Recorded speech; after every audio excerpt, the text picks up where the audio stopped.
안녕하세요. 사연 읽어주는 남예입니다. 오늘도 와주셔서 감사드리며 오늘의 사연 시작하겠습니다. 안녕하세요. 저는 친한 친구의 남편을 빼앗은 40대 여성입니다. 친구의 남편을 빼앗았다는 이야기를 당당하게 하다니 세상에 이런 여자가 있나 싶죠. 하지만 제 이야기를 들어보시면 그럴만했다. 제 심정을 충분히 이해하실 거예요. 제겐 태어날 때부터 친구였다고 해도 과언이 아닌 오랜 친구가 있었습니다. 이웃으로 태어나 유치원부터 심지어 대학까지 같이 나온 자타공인 주변에서도 알아주는 절친이었어요. 둘 다 남동생뿐이라 서로가 서로에게 친구이자 자매였고 누구보다도 든든한 내 편이었죠. 현경이 너 나랑 홍경이가 동시에 물에 빠지면 누구부터 구할 거야? 나는 당연히 준이 너 구하지. 홍경이 그 자식 맨날 내 색연필 가져가서 다 부러뜨리고 미워 죽겠어. 그런 남동생보다야 당연히 세상에 둘도 없는 내 친구 준이 네가 짱이지. 정말이지? 너 약속했다. 당연하지. 그러는 넌 나랑 명준이가 동시에 물에 빠지면 나부터 구할 거지? 글쎄. 아, 뭐야? 너 1억이야? 농담. 당연히 너부터 구하지. 잊지 마. 우린 6학년 때도 친구고, 중학생 돼서도 친구고, 100살까지 친구야. 당연하지. 100살까지 친구. 그때 함께 살았던 곳이 아버지 회사 사택이었어요. 그러다 보니 아버지 직업부터 해서 형제 관계, 취미나 성향도 비슷해서 친하게 지내지 않을 이유가 없었죠. 지금도 학창 시절을 떠올리면 되돌아가고 싶을 정도로 너무 행복한 시간이었습니다. 물론 다퉈서 서로 말도 안 하던 시절이 있긴 했지만 돌이켜보면 그것도 모두 추억이었어요. 저희는 그 관계가 영원할 거라고 믿어 의심치 않았죠. 둘 사이에 금이 가기 시작한 건 제가 결혼할 무렵이었습니다. 뭐든지 비슷한 시기에 해야 직성이 풀렸던 우리답게 연애도 꽤 비슷한 시기에 시작했어요. 하지만 저는 3년 연애로 별탈 없이 결혼까지 꼬리냈지만 친구는 남자친구의 바람으로 결혼이 파토가 난 것이었어요. 그때부터 친구는 은근히 제게 결혼을 좀 미뤘으면 하더라고요. 현경이 너 진짜 결혼할 거야? 우리 합동 결혼식 하기로 했잖아. 야, 그만큼 비슷한 시기에 결혼하자는 거였지. 진짜 합동 결혼식은 좀 아니지. 우리 부모님도 반대할걸? 치, 그럼 좀 미루든가. 언제까지? 너 새로운 남자친구 생겨서 연애하고 결혼 결정할 때까지? 2년? 3년? 그때는 너무 늦지. 아마 호준이가 그만큼은 안 기다려줄걸? 그것도 안 기다려줄 사람이면 하지 말든지. 나는 너랑 같은 시기에 결혼하고 싶었는데. 미안. 나도 너 결혼 그렇게 되면서 마음이 안 편해.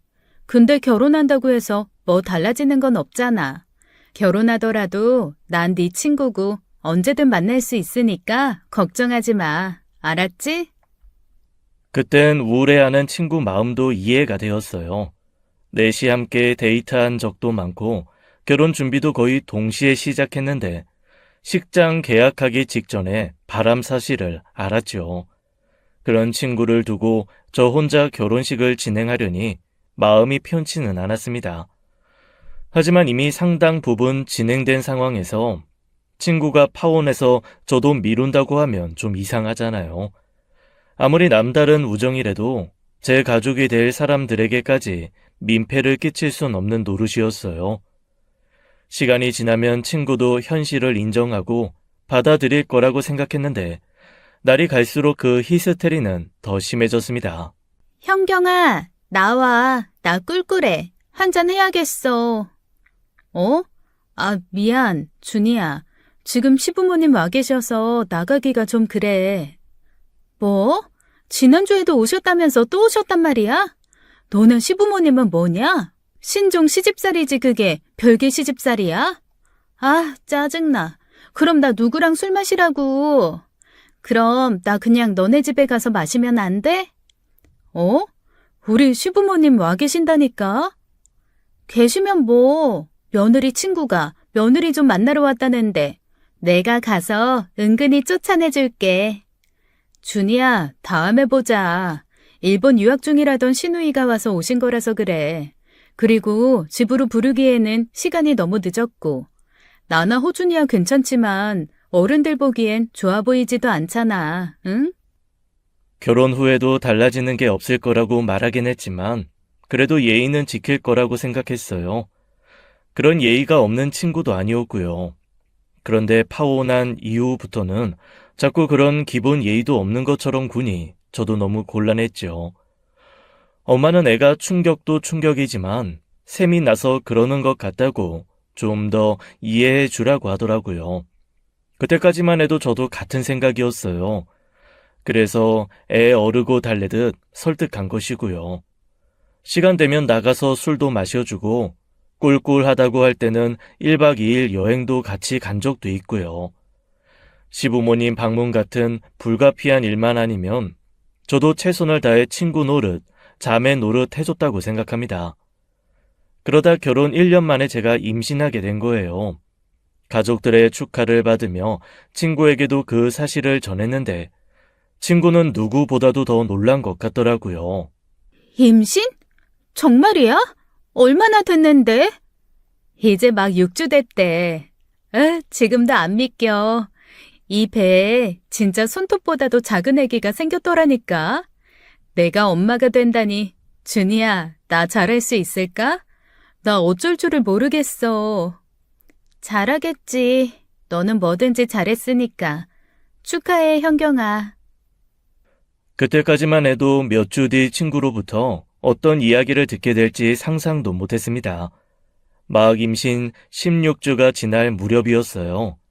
갑자기 친구가 한껏 웃음 가득한 얼굴로 다가오더니 그러는 겁니다. 현경아, 나도 임신이래. 임신. 뭐? 그게 무슨 말이야? 임신이라니. 임신 몰라? 임신. 나도 너처럼 임신했다고. 내 뱃속에도 손톱보다 더 작은 아기가 들어있다니까. 그게 무슨 말이야? 너 만나는 남자도 없다며. 갑자기 무슨 임신? 누구랑? 애 아빠가 누군데? 아, 애 아빠는 책임 안 진대. 야, 박준희. 그게 무슨 말도 안 되는 소리야. 애 아빠가 책임을 안 지다니. 왜? 누군데? 그냥 클럽에서 만난 남자야. 어쩌다 보니 그렇게 됐어. 뭐? 아, 그래서 너 지금 그 클럽에서 만난 남자애를 낳겠다는 거야? 너 제정신이야?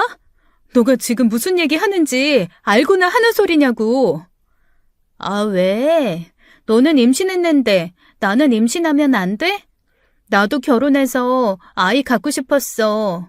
근데 내 뜻대로 안 되는 거 어떡해? 나는 어느 세월에 연애하고 어느 세월에 남자 만나서 결혼해. 애는 언제 낳고.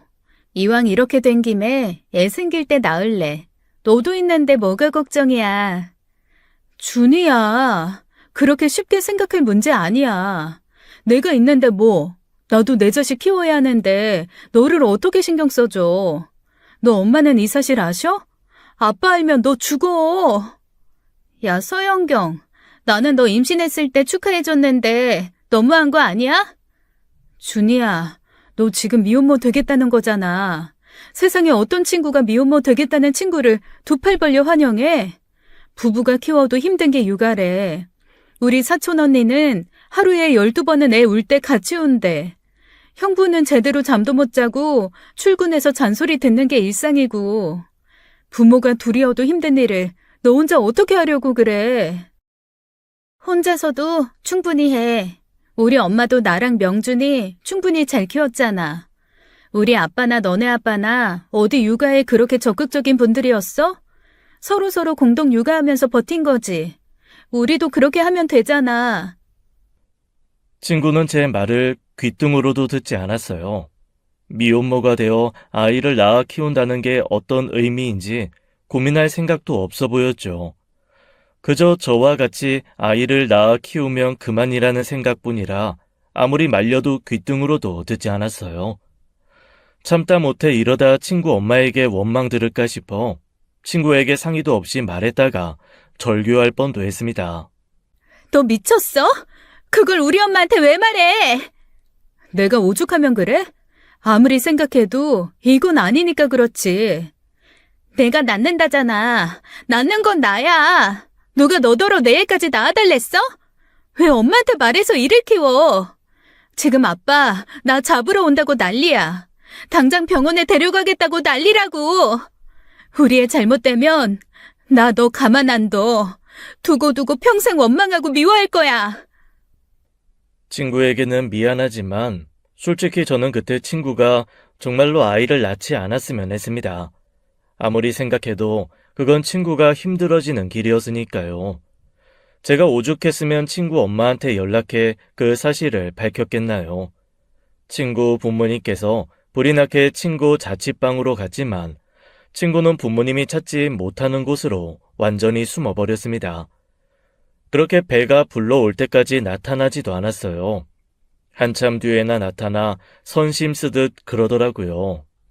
이제 인정해주는 거지? 너 마음대로 우리 집에 말한 거 용서해줄 테니까 나 좀 도와줘. 출산 앞두고 뭘 해야 할지 모르겠어.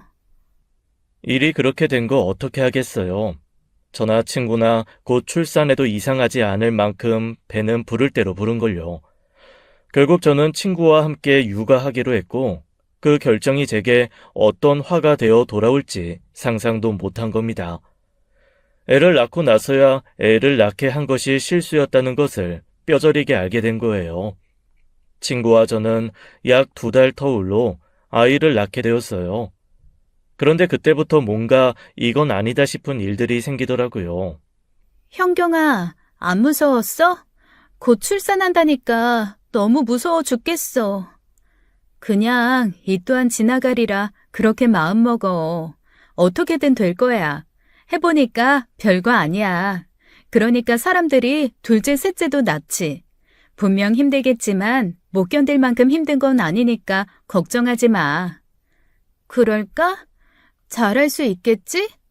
근데 현경아, 너는 출산할 때 호준 씨가 와 있었어? 그치. 예정일 전후로 연찬해서 같이 기다리다가 운 좋게 날짜 잘 맞춰서 나왔어. 나도 내 옆에 누가 있었으면 좋겠는데 괜히 남편 없이 혼자 낳으러 왔다고 병원에서 무시받는 거 아니야? 야, 그런 말이 어딨어. 세상에 뭐 모든 여자가 남편 데리고 애 낳아? 들어보니까 오히려 귀찮다고 둘째, 셋째 때는 오지도 말라고 한대. 그래도 옆에서 누가 같이 있어주면 힘이 나긴 할 건데. 내가 그날 보고 우리 유리 엄마한테 맡기고 갈 수 있으면 갈게. 그러지 말고 현경아, 호준 씨한테 좀 부탁하면 안 돼? 하루만 내 보호자로 좀 빌려주라. 뭐? 준이야, 그건 좀 아니지. 뭐가 아니야. 그냥 내 출산일에 보호자로 옆에 있어주기만 하면 되는 건데. 나 진짜 너무 무서워서 그런단 말이야. 아무리 친한 친구 사이여도 지킬 건 지키자. 엄마 아빠도 계시고 시간 되면 나도 올 수 있다는데. 내 남편 빌려달라는 건 좀 그렇지. 내 남편은 무슨 죄야? 내가 오죽하면 그러겠니? 오죽하면. 그래서 내가 힘들다고 했잖아. 여자 혼자 애 낳는 거. 내가 어떻게든 하루는 시간 내볼게. 그때는 친구가 출산을 앞두고 너무 겁을 먹어 한 말이라고 생각했어요. 얼마나 무서웠으면 그런 말이 다 나왔을까 싶어 안쓰러운 마음도 있었고요. 하지만 남편에게도 그건 예의가 아니라는 생각에 딱 잘라 거절했고 그 뒤로도 그걸 후회해 본 적은 없습니다. 그렇게 친구도 무사히 아이를 낳게 되었는데 그 후로 친구의 도가 지나친 요구는 점점 더 많아지더라고요. 하필 친구의 친정은 다른 지역으로 이사간 지 오래였고 가뜩이나 허락받지 못한 출산이라 제대로 된 도움을 받지 못했어요. 그래서인지 제 육아를 돕기 위해 집에 머물고 계신 저희 엄마한테 의지를 하더라고요. 엄마, 나도 딸이잖아. 나도 좀 도와줘, 응? 그래, 우리 준이도 내 딸이지. 힘들 때마다 와. 엄마가 유정이 좀 봐줄게. 역시 엄마밖에 없어. 아, 진짜 엄마 바꾸고 싶어. 온갖 아양을 떨며 어린 딸을 데리고 저희 집 드나드는 날이 하루 이틀이 아니었죠. 처음에야 저도 친구 안쓰러운 마음, 같이 애 낳아 키우는 그 마음 아니 이해했는데 가면 갈수록 이건 좀 아니다 싶더라고요. 어느 날은 애 데리고 병원에 갔다 왔는데 친구는 자고 있고 엄마가 조카를 보고 있더라고요. 엄마, 준이 언제 왔어? 너 나가고 30분 뒤인가 그쯤. 밤새 잠을 설쳤나 봐. 하도 졸리다고 해서 가서 좀 자라고 했어. 엄마도 어제 잠 못 잤잖아. 유리 데리고 병원 간 사이에 엄마 눈 좀 붙이라고 한 건데. 그 사이에 준이 애를 보고 있어? 엄마 그러다 쓰러져. 나 미안해지게 그러지 마. 그럼 어떡해. 너는 남편도 있고 나도 있지만 준이 저건 어쩌다 보니 남편도 없이 혼자 애 낳아서 친정에도 팽당해서 혼자 됐는걸. 괜찮아. 엄마도 할 만큼 하니까 너무 걱정하지 마. 그러게 누가 낳으라고 떠밀었냐는 이야기가 목구멍까지 치밀어 올랐지만 참았어요. 그때는 그런 생각을 하고 그 이야기를 입 밖으로 꺼내려 할 때마다 죄책감이 들었거든요. 친구의 안 된 사정은 고려하지 못하고 결국 이기적으로 구는 것 같다는 생각이 들어서요. 하지만 해도 너무한다 싶게 저희 엄마를 부려먹는 거예요. 쌍둥이 손주 키우는 것도 아니고 저 도와주랴, 친구 도와주랴, 엄마 몸이 둘이어도 모자랄 지경이었죠. 결국 아버지로부터 엄마 수액 맞으러 병원 왔다는 소리 듣고 얼마나 미안했는지 모릅니다. 그래서 엄마도 오지 못하게 하고 친구에게도 단단히 일러두기로 한 거예요. 엄마 요즘 너무 피곤해 하시는 것 같아서 당분간은 오지 말라고 했어. 뭐? 아, 나 오늘 엄마한테 유정이 맡기고 한숨 붙이려고 했는데. 준이야, 너 해도 너무하는 거 아니야? 우리 엄마가 애 봐주는 시터도 아니고 우리 엄마 로봇 아니고 사람이야. 밤새 손주 보고 피곤해 하는데 낮엔 너 때문에 제대로 쉬지도 못했어. 뭐야, 엄마가 그래도 된다고 해서 그런 건데 왜 나를 못된 사람 만들어? 나도 피곤해서 그래. 너도 엄마한테 도움 받는데 나는 엄마한테 도움 좀 받으면 안 돼? 야, 그거야. 나는 친딸이고 넌 엄밀히 말하면 친구잖아 라는 말이 나올 뻔한 걸 간신히 참았어요. 모두가 알지만 입 밖으로 꺼내기 어려운 말들 있잖아요. 괜히 말해봤자 싸움만 될 것 같아 참았는데 친구는 말하지 않아도 알겠다는 듯 그러더군요. 아, 너는 친딸이고 나는 남이라서 그러면 안 된다? 야, 서영경, 진짜 실망이다.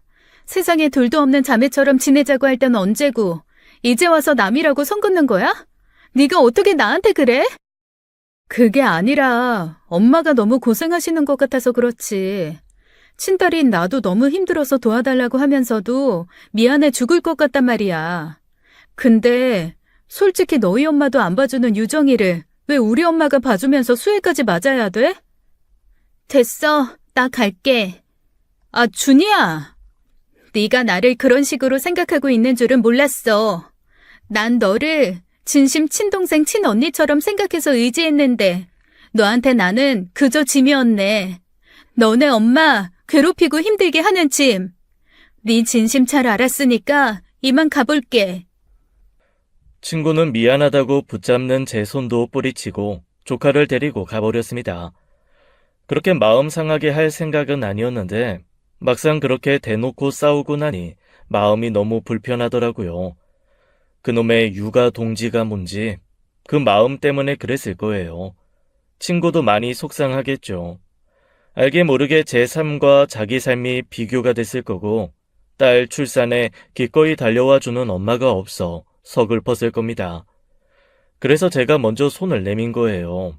남편 쉬는 날 아이를 남편에게 맡기고 친구에게 필요한 육아용품 몇 개를 사다가 친구 자취방으로 갔죠. 결혼하면서 대출받아 30평대 아파트 매매해 비교적 넓은 공간에서 육아를 시작한 저와 달리 친구는 17평짜리 월세 소형 아파트에서 자취를 하고 있었어요. 안 그래도 한 짐을 지고 사는 친구인지라 아이 물건까지 더해지니 집안이 답답하게 느껴질 지경이었죠. 친구는 선뜻 문을 열어줘 놓고 아직 서운한 마음이 안 가셨는지 툴툴거리더라고요. 살살 달래 내가 실어냈다 사과하고 마음을 풀어주었습니다. 그러다 보니 그 뒤로도 어지간한 일은 이해해야지 싶은 일들이 많았어요. 하지만 주변 친인척과 친구들이 우리 딸 위해 보낸 선물까지 탐내는 걸 보니 자꾸 갈등이 생기는 겁니다. 네가 참아. 준이 사정 빤히 알면서 그래. 근데 자꾸 화가 나. 엊그제는 고모가 사준 그 드레스 있잖아. 유리 나중에 돌되면 입히라고 한 하얀 드레스. 그걸 아무렇지 않게 챙기더라니까. 원래 엄마가 되면 없던 욕심도 생기고 그래. 자긴 그런 거 챙겨주는 친인척 하나 없으니 그런 거지. 드레스는 엄마가 사줄게. 마음 풀어. 그렇게 호의는 하나둘 늘어나는데 친구는 그게 당연히 누릴 수 있는 권리라고 생각하더라고요. 친구들이 사준 가재 손수건이 많이 있었는데 그걸 또 아무렇지 않게 챙기는 걸 보고 참을 수가 있어야지요. 참아야지 싶은 마음보다 마음에 있던 진심이 먼저 튀어나가 버린 겁니다. 그것까지 가져가게? 어? 가재 손수건 많길래. 왜? 가져가면 안 돼? 우리 유리 건데 당연히 가져가기 전에 물어야 하는 거 아니야? 아니, 많으니까. 여기 공짜 마트 같은 데 아니야. 너가 그렇게 당연하게 챙기는 거 다 우리 유리 앞으로 들어온 선물이라고. 너가 그렇게 말도 없이 함부로 챙겨가면 내가 나중에 그거 준 사람들한테 뭘 어떻게 받았는지 인증은 어떻게 하니? 옷 들어오면 입혔다고 사진이라도 찍어 보내는 게 예의인데 너가 그렇게 가져가면 나는 그 사람들한테 뭐가 되니? 그거야 너가 말하면 내가 다시 돌려주겠지. 사진 그게 뭐라고 사람을 그렇게 몰아붙여? 됐다. 말해도 모르는데 내가 너한테 더 뭐라고 하겠냐? 야, 서영경, 너 말이 좀 그렇다. 사람 되게 무안하게. 무안한 줄 알면 앞으로 나한테 말이나 하고 가져가라고. 친구가 저를 쏘아보는 게 느껴졌지만 저는 쳐다보지도 않았어요. 사소한 것들이 쌓이다 보니 친구를 이해하려는 마음보다 이해받고 싶은 마음이 더 강해지더군요. 그렇게 토라진 친구가 집에 가버린 후 한동안 연락도 안 했습니다. 솔직히 말하자면 친구가 오지 않으니 신경 쓸 일도 없고 편하더라고요.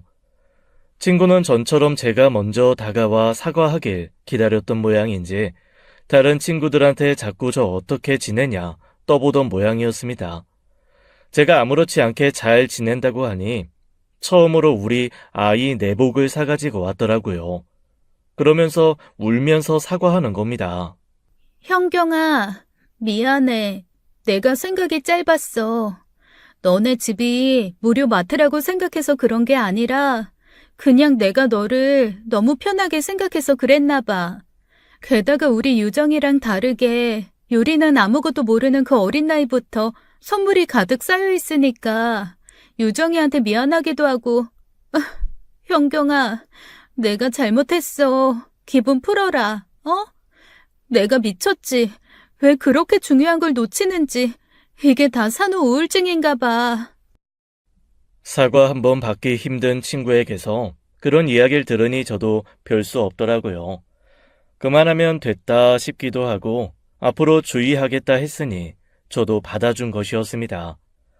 그런 일들은 앞으로 일어날 일에 비하면 너무도 사소한 일이었어요.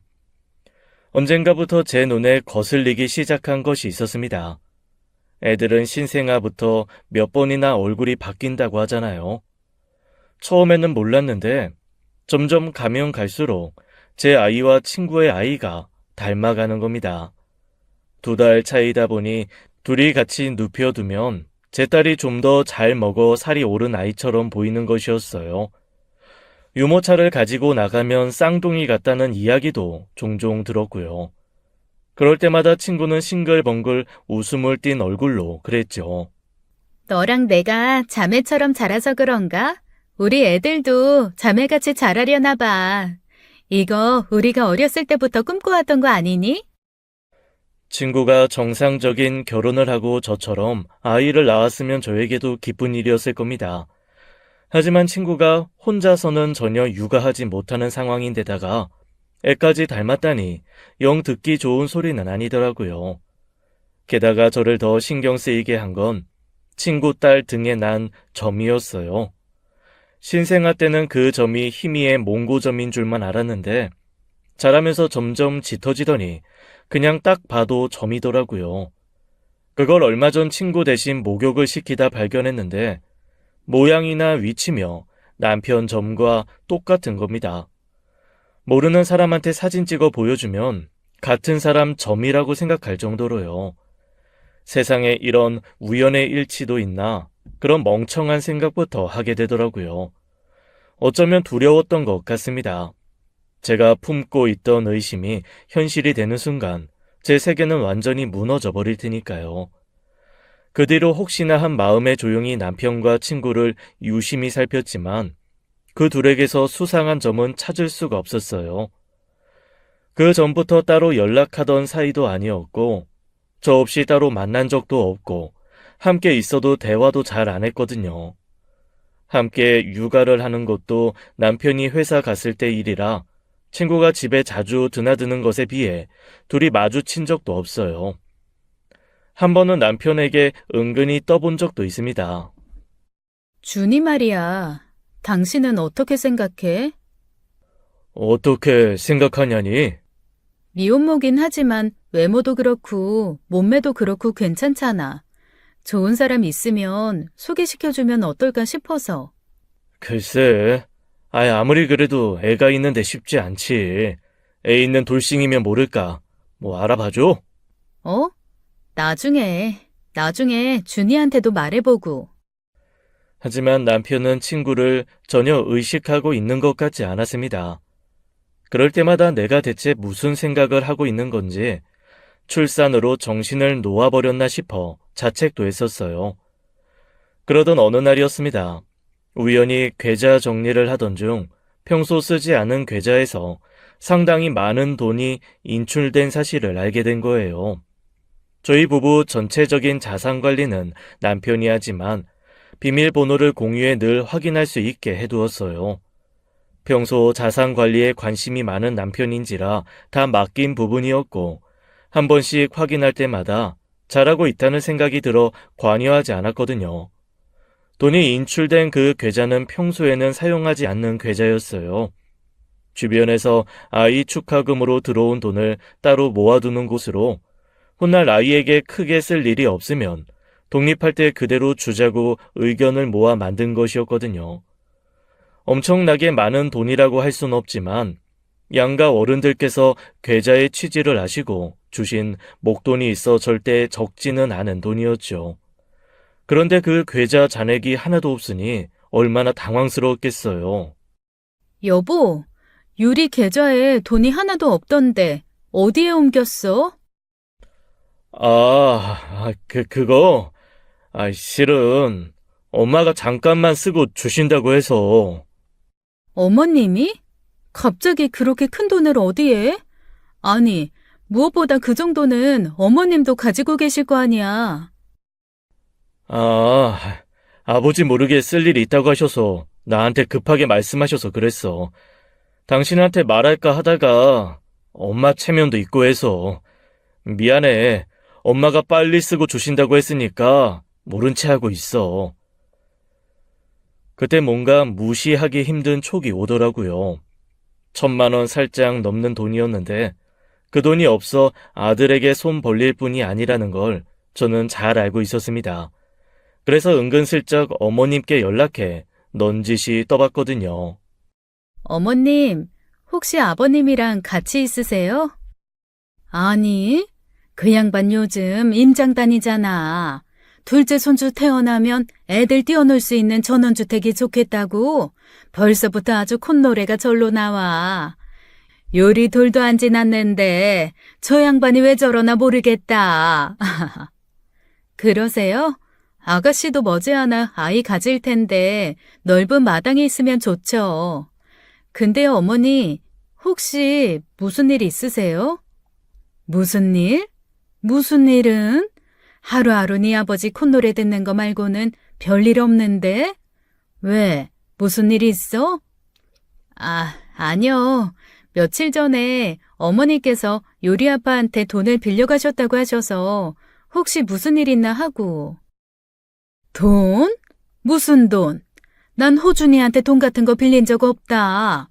자식한테 돈 빌린다고 네 아버지한테 한 소리 들을 일 있니? 큰 돈이 필요하면 차라리 네 아버지한테 빌리고 말지. 왜? 호준이가 나한테 돈 빌려줬대?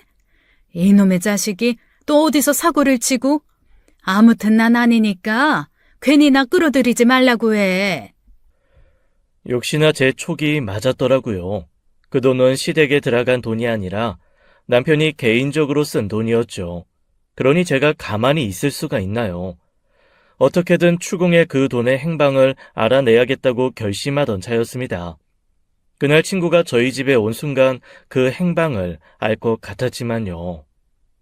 뭐야? 그 가방? 나 이번에 큰맘 먹고 질렀잖아. 전부터 가지고 싶었던 가방. 이게 비싸다고 모셔놓을 가방도 아니고 강남 엄마들이 기저귀 가방으로 쓰는 가방이래. 어때? 예쁘지? 너가 무슨 돈이 있어서 그런 가방을 사? 야, 너 나 무시해? 전부터 넣고 있던 적금 있었단 말이야. 딱 이번에 만기돼서 유정이한테 쓸 거 빼놓고 진짜 큰맘 먹고 산 거야. 두고두고 쓰다가 나중에 유정이 물려줘야지. 전 그때 확신이 들었습니다. 그 돈이 그 돈이구나. 남편이 내 딸에게 들어온 축하금을 빼다 친구 줬구나 하고요. 그렇다면 하나만 남은 것이었어요. 대체 왜 남편이 친구에게 그 돈을 줬어야만 하는지 그 답은 쉽게 나오지 않았습니다. 아니, 이미 답을 알면서도 그것만큼은 아니길 간절히 바라는 마음에 인정하지 못한 것 같아요. 그날 저녁 남편이 왔고 저는 단도직입적으로 물었습니다. 그 돈 준이 줬어? 어? 우리 계좌에 있던 돈 말이야. 그거 당신이 준이 준 거야? 그게 무슨 말이야? 유리 엄마, 그게... 왜? 왜 준이를 줬는데? 돈 필요하대? 그럼 나한테 말했겠지. 당신이 준이한테 돈 줄 이유가 뭐가 있어? 그것도 유리 계좌에 손대면서까지. 현경아, 그게... 아니지? 그거 아니지? 현경아... 설마... 남편은 순식간에 식은 땀까지 흘리며 당황하더라고요. 현실은 너무나 잔혹했습니다. 제가 절대 아닐 거라고, 아니여만 한다고 생각했던 일이 결국 제 눈앞에 현실이 되어 나타난 거예요. 딱 한 번만 도와달랬어. 그러면 더는 애 가지고 협박하는 일도 없을 거라고. 내가 원해서 그렇게 된 거 아니야. 나도 당신한테 듣고 기절하는 줄 알았어. 준희 씨가 당신 문제로 고민이 있어 만나자고 했고 그냥 술 한두 잔 하다 보니까 유리 엄마, 나 진짜 실수였어. 진짜 딱 한 번, 진짜야. 세상에서 가장 믿었던 그 두 사람이 제 뒤통수를 아주 시원하게 후려친 것이었죠. 저와 비슷한 일을 겪어보신 분들은 아실 겁니다. 남편도 남편이지만 저는 친구에게 정말 말도 못할 정도의 분노를 느꼈어요. 100번 양보의 남편은 언제고 여자 문제를 일으킬 수 있는 사람이어도 친구가 저를 배신할 일은 없을 거라고 호언장담할 수 있을 만큼 믿음이 강했던 사이니까요. 저는 그 길로 남편도 뿌리치고 친구 집에 쳐들어가서 문을 두드렸습니다. 남편에게 연락을 받은 건지 한참이 지나도 나오지도 않더라고요. 애 우는 소리는 들리는데 문이 열릴 기미가 보이지 않아 소리쳤죠. 야, 박준희, 당장 나와. 네가 어떻게 그래? 어떻게 네가 내 남편을 건드려서 애를 가져? 정말 온 힘을 다해 고래고래 소리를 질렀어요. 아마 그 아파트에 사는 모든 사람이 다 들었을 겁니다. 시끄러워도 차마 문 밖으로 나올 수가 없었을 거예요. 세상에 그런 끔찍한 말이 어딨나요? 친구 남편을 건드려 애를 가진 여자라니요. 저 여잔 미치지 않고 용케 버티고 서 있다 그랬을 겁니다. 나와! 당장 나와! 결국 친구는 문을 열었는데 보조 걸쇠를 걸어놨더라고요. 정말 돌아버릴 지경이었습니다. 저는 그 좁은 문틈 사이로 손을 넣어 친구 옷을 붙잡았고 다른 손으로는 머리채를 잡았어요. 아, 현경아, 진정해. 진정하고 내 말 좀 들어봐. 너가 사람이야? 너 사람 아니야. 어떻게 건드릴 사람이 없어서 친구 남편을 건드려? 어떻게? 내가 오죽했으면 그랬을까? 나도 막막해서 그랬어.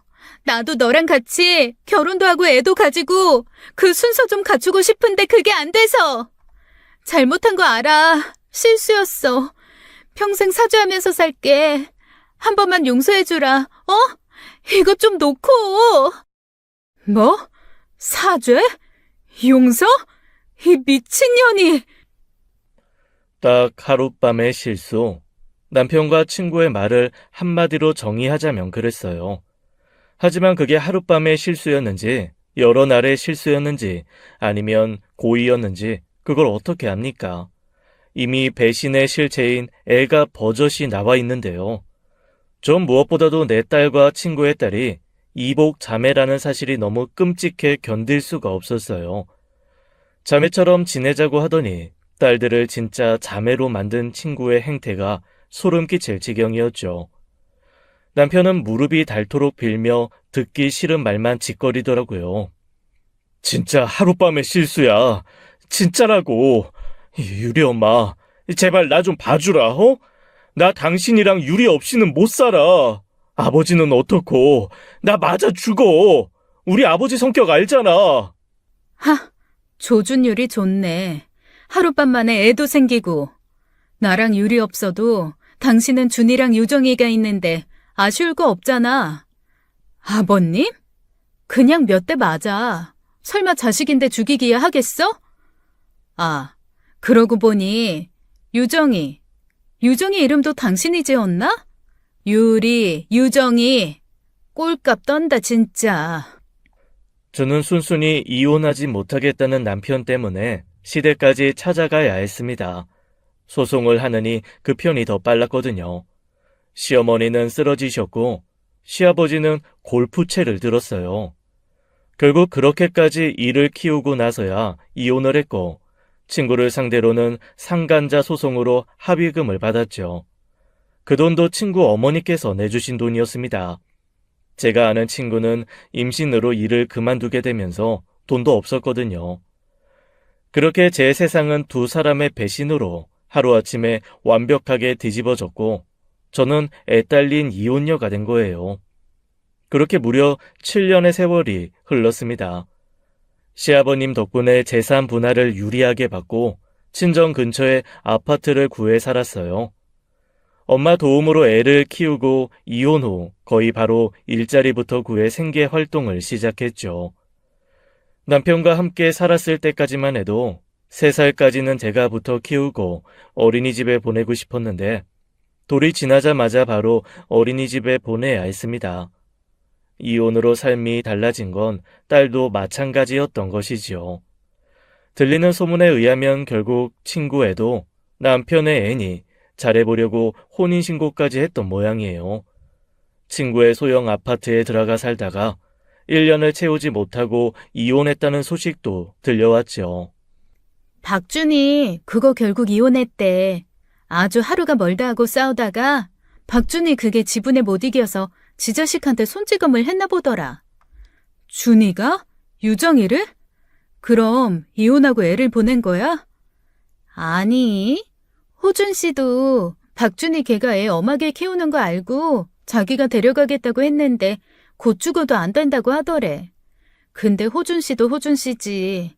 진짜 애 생각하고 키울 마음 있었으면 소송이라도 하지 않았겠어? 아무리 양육권이 엄마한테 유리하다지만 준이 그게 경제력이 있니 뭐가 있니? 거기다 애한테 손찌검까지 했는데. 너 잘 헤어졌어. 듣자 하니 진짜 너무 별로더라. 주변 지인들은 저 힘내라고 그런 이야기를 전해주기도 했지만 그게 그렇게 큰 도움이 되진 않았습니다. 시간이 흐르자 그 두 사람의 소식도 점점 들리지 않게 되었고 차라리 그게 더 낫더라고요. 들리는 소식이 없으니 더 살만해졌고 저도 제 삶을 찾아갔지요. 이혼했다던 남편에게서 연락 오는 것도 없었습니다. 처음엔 애 때문에 좀 하는 것 같더니 친구랑 혼인신고하고는 양심이 있는지 안 하더라고요. 얼마나 다행이던지요. 제게 그 후의 시간은 오로지 아이만 바라보고 산 세월이었어요. 부모님은 혼자 애 데리고 고군분투하는 딸이 안타까워 몇 번이나 선자리도 주선해 주셨지만 남자한테 심하게 대인 탓인지 결혼 마음이 안 들더라고요. 그러다 애가 6살이 될 무렵에서야 친구가 다시 재혼으로 가정을 꾸렸다는 소식이 들렸습니다. 겹치는 지인들은 남의 가정 파탄 내놓고 세상 완벽한 가정인 척하는 친구가 역겹다며 혀를 내둘렀죠. 현경아, 너 그냥 그대로 둘 거야? 걔네 남편 사랑꾼이라고 목에 완전 깁스하고 다닌대. 아주 꼴불견이라니까? 걔네 남편한테 말해야 하는 거 아니야? 됐어. 끼리끼리 만났겠지. 무슨 사랑꾼? 나 박준희 걔랑은 다시는 엮이기도 싫어. 하긴 나 같아도 보면 그냥 죽여버리고 싶을 것 같다. 박준희 같은 애가 잘 살면 안 되는데.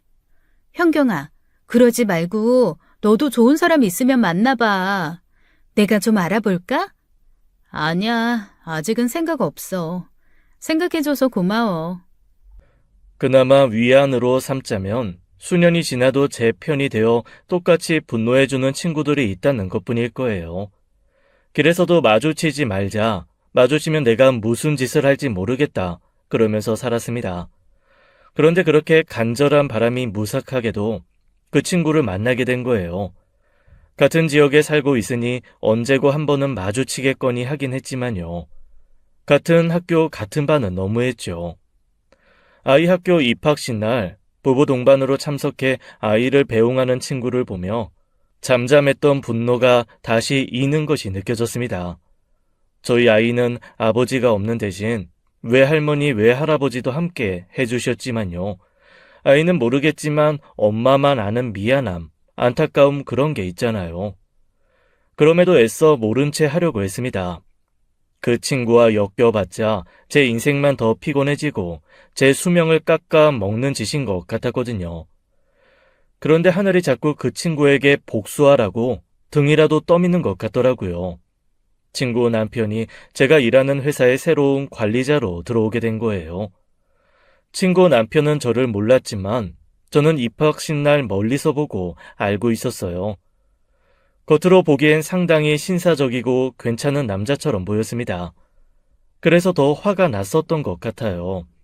제 가정은 완벽하게 박살내놓고 멀쩡한 남자 만나 평범한 가정 꾸려 사는 게요.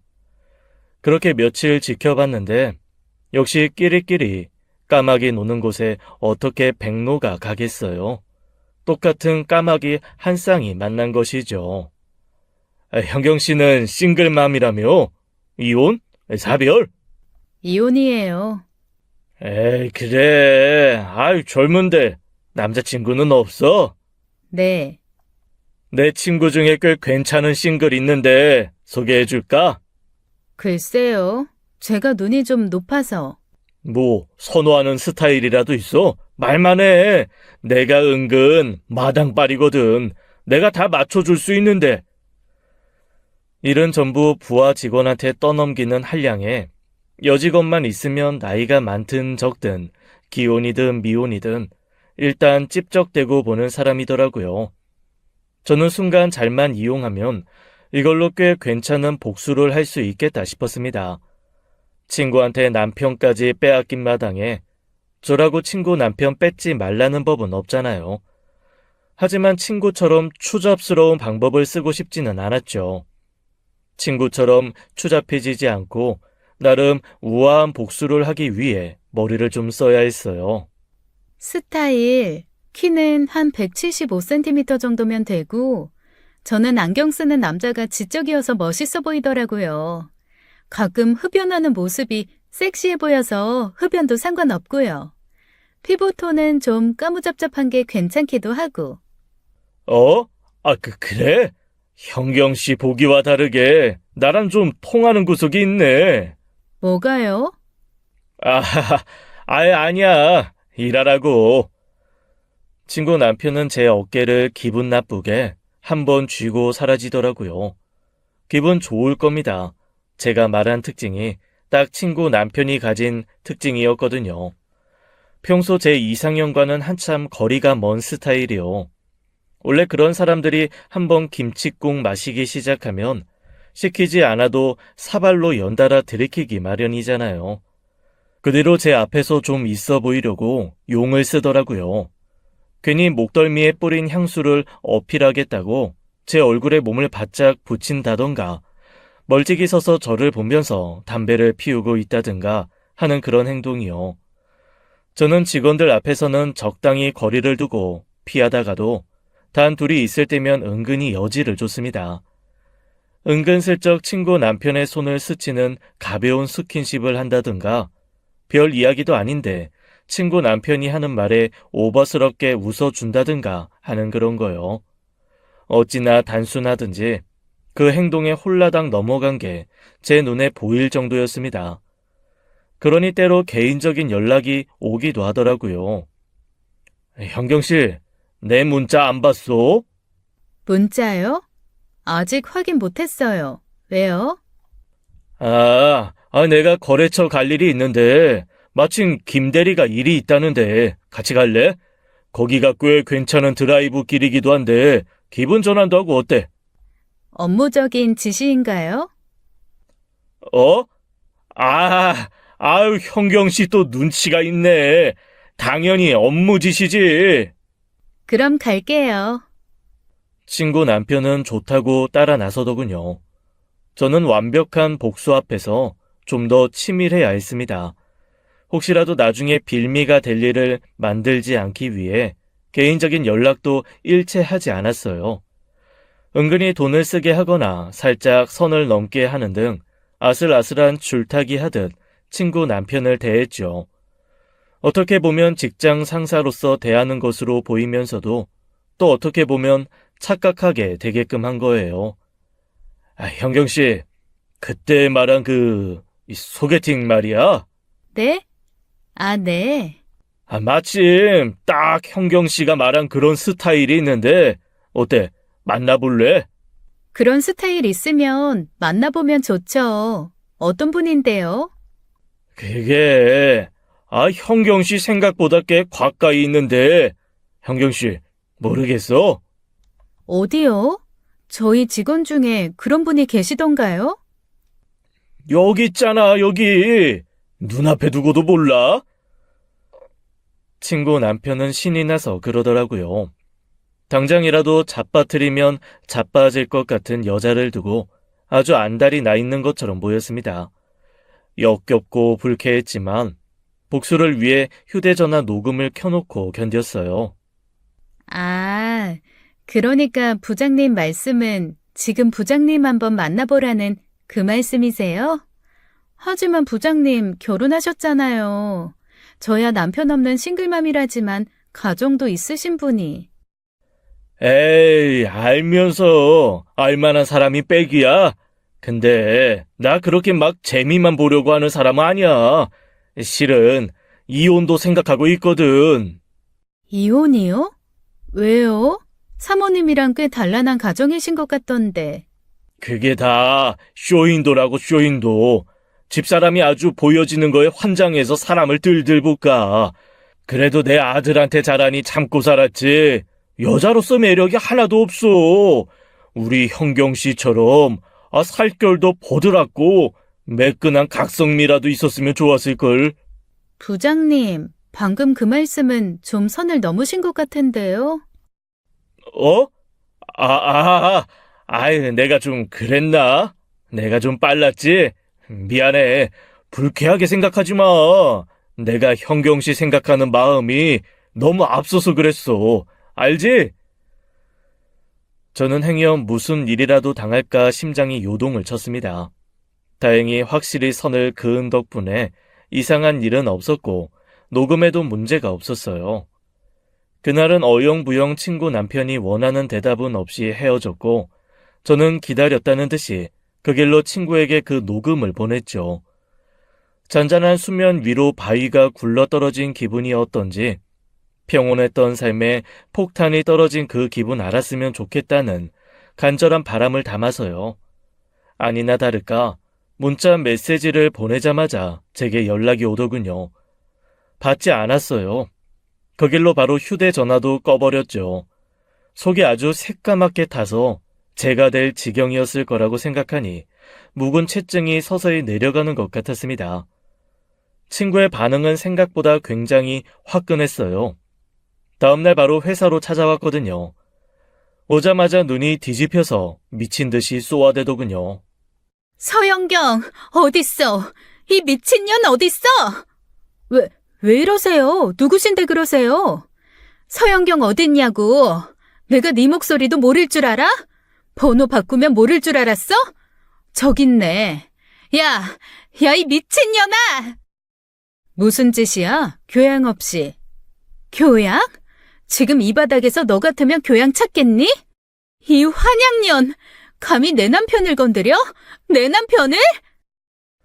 친구가 미친 듯이 분노하며 쏟아낸 말에 직원들이 숨죽여 놀라는 것이 느껴졌습니다. 그마저도 제가 바라던 바였어요. 저는 일부러 친구의 화를 북돋기 위해 잠자코 쳐다보기만 했습니다. 그러자 친구는 미치고 팔짝 뛸 노릇이라는 듯 어찌할 바를 모르더라고요. 혼자서 자기 남편에게 꼬리를 쳤냐, 지금 복수하는 거냐, 정말 더러운 년이다. 고맙게도 회사 직원들 앞에서 그렇게 해준 덕에 명예훼손과 모욕죄로 고소할 수 있는 빌미를 주었죠. 반면 친구는 저를 남편의 상간녀로 고소할 수 있는 건덕지가 전혀 없었습니다. 저는 친구 남편과 바람을 피운 적도 없었으니까요. 친구 남편은 혼자서 돌싱맘인 부하 직원에게 성추행한 상사가 되어 권고사직당했고 그 과정에서 그게 모두 짜여진 판이었다는 걸 알고 분노했지만 돌이킬 수는 없었습니다. 이봐요, 서영경 씨. 하나만 물읍시다. 듣자하니 집사람이 당신 남편이랑 바람나 복수하는 거라던데 그게 사실이에요? 그냥 사실관계 확인 좀 확인하려고 하는 거니까 사실대로 좀 말해줘요. 글쎄요. 복수는 모르겠고 제 친구였던 부장님 집사람이 제 남편이랑 바람나서 제 남편 애를 가지긴 했어요. 제 말에 친구 남편은 눈을 부라리며 어찌할 바를 몰랐습니다. 그 뒤로 이혼했다는 소식이 들리더라고요. 제 번호로 이제 속이 좀 시원하냐는 둥, 어떻게 얻은 안정적인 가정인데 그걸 깨냐는 둥, 7년이 지났는데 이제와 너무하다는 둥, 별의별 원망의 문자가 다 왔지만 신경도 쓰지 않았습니다. 이제야 좀 복수다운 복수를 한 것 같았거든요. 7년이 지난 일이든 10년이 지난 일이든 그게 무슨 상관인가요? 제 마음속의 상처는 여전히 아물지 않았고 제 딸은 아빠 없이 살아가게 됐는데요. 할 수만 있다면 남편에게도 똑같이 복수하고 싶었지만 어디서 숨어 사는 건지 찾아낼 수가 없었어요. 평생 자기 딸 못 보고 사는 것만으로도 벌이다, 그 생각도 있었고요. 복수는 또 다른 복수를 낳는다고 하죠. 친구가 그랬습니다. 도저히 제게 복수하지 않고는 견딜 수가 없었던 모양이에요. 그것도 감히 건드려선 안 될 것을 건드리는 위험한 복수를 선택했더라고요. 어느 날 학교가 끝나는데도 딸이 연락이 없는 겁니다. 학교와 학원 픽업을 도와주고 계시는 엄마에게 연락했는데도 모르신다는 거예요. 모르다니? 그게 무슨 말이야? 학교에서 안 나왔단 말이야? 모르겠어. 학교 끝나면 항상 서 있던 곳에 없어서 애들 다 나오고 나서 들어가 봤는데 이미 다 끝났다는 거야. 유리도 이미 집에 가고. 그게 무슨 말이야? 미술학원은 가봤어? 전화해봤는데 안 왔대. 전화기도 꺼져 있고. 이게 대체 무슨 일이야? 저는 그 길로 바로 학교 담임 선생님께 연락하고 경찰서에 신고했습니다. 학교 앞으로 경찰차가 왔고 아이 친구인 부모에게 연락해 수소문을 했어요. 그런데 한 아이 엄마가 그러는 겁니다. 유리 엄마, 소율이가 그러는데 유리 유정이랑 같이 나갔다던데? 네? 유정이요? 그래, 유정 엄마한테 물어봐.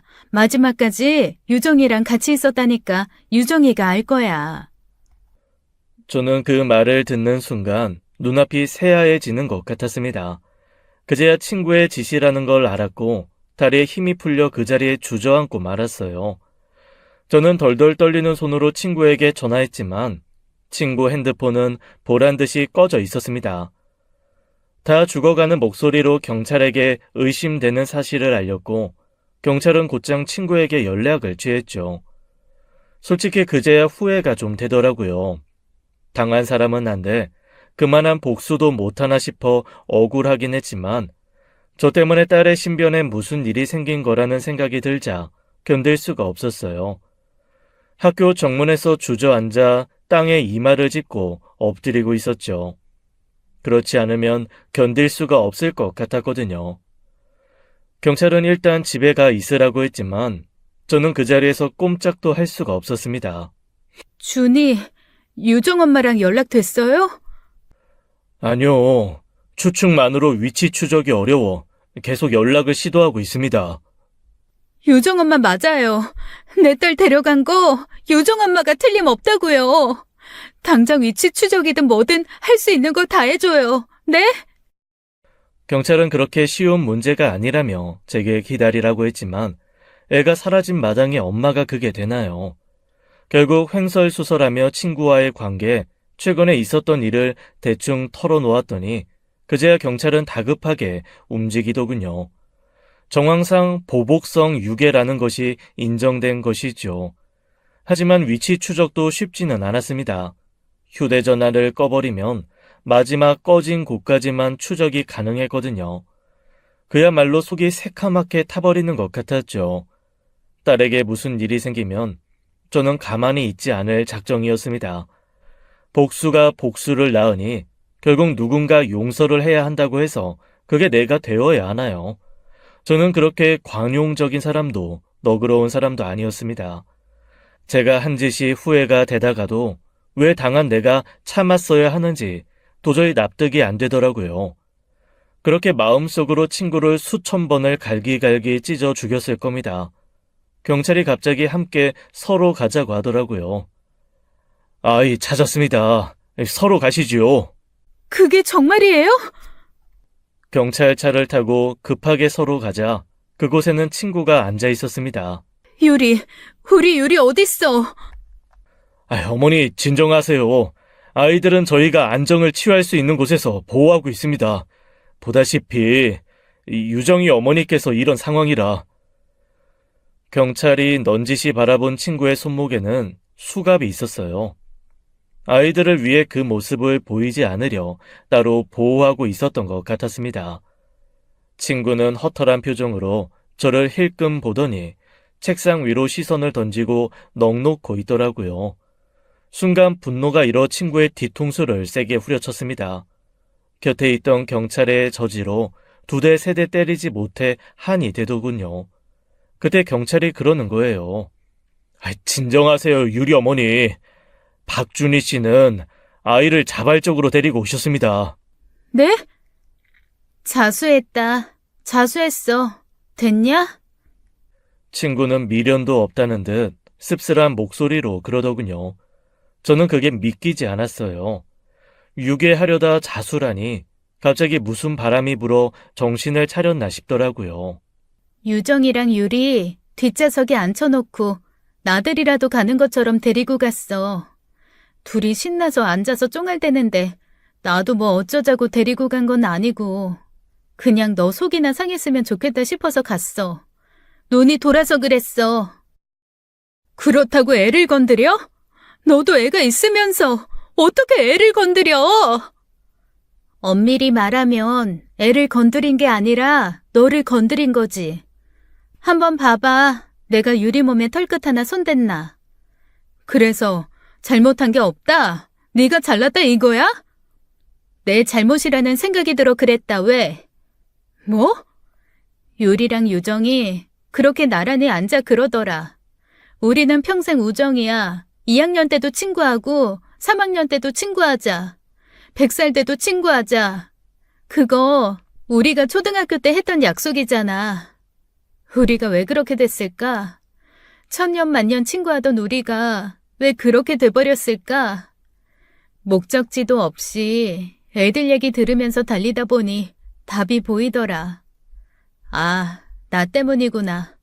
내가 먼저 시작했구나. 그래서 우리 관계가 이렇게 돼버렸구나. 망할 년, 썩을 년, 미친 년. 그러고도 뭘 잘했다고 애를 납치해? 염치도 없는 년. 친구는 울기 시작했습니다. 그러면서 의자에서 일어나 제 앞에 무릎을 꿇더라고요. 미안해. 내가 잘못했어. 다른 사람도 아닌 내가 너한테 말도 안 되는 짓을 해버렸어. 미안하다, 현경아. 미안해. 내가 괴로워할 동안 너는 얼마나 괴로웠겠니? 나 때문에 너는 얼마나 깊은 지옥에서 살았겠어. 미안해. 내가 잘못했어. 그날 친구는 진심으로 뉘우치며 사과했습니다. 그렇게 느낀 건 그 사건 이후로 처음이었어요. 자기가 살기 위한 사과가 아닌 진심으로 마음에서 우러나오는 사과요.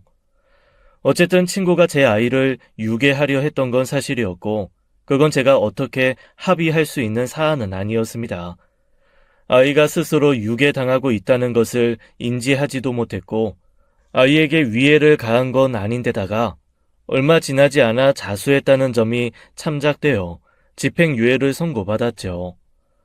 그 길로 오랫동안 살던 고향을 떠나게 되었고요. 떠날 때 따로 연락은 없었습니다. 연락을 기다리지도 않았어요. 가끔 친구가 생각납니다. 친구가 그리운 건 아니에요. 친구의 사과는 받았지만 그 일로 엉망이 된 제 삶이 되돌아오는 건 아니었으니까요. 다만 가끔 그 어린 날이 그립습니다. 세상에 둘만 뚝 떨어뜨려 놓아도 어떻게 살아갈 수 있을 것만 같았던 친구와 저 둘만 있었던 그 어린 날이요. 다시 돌아갈 순 없지만 평생 그날을 그렇게 그리워하며 살겠죠. 평생 용서하긴 힘들겠지만 죽기 전 한 번이라도 친구와 웃으며 대화할 수 있는 날이 오려나요. 지금까지 사연 읽어주는 남녀였습니다. 끝까지 함께 해주신 여러분 감사드리며 저희는 다음 사연으로 돌아올게요. 감사합니다.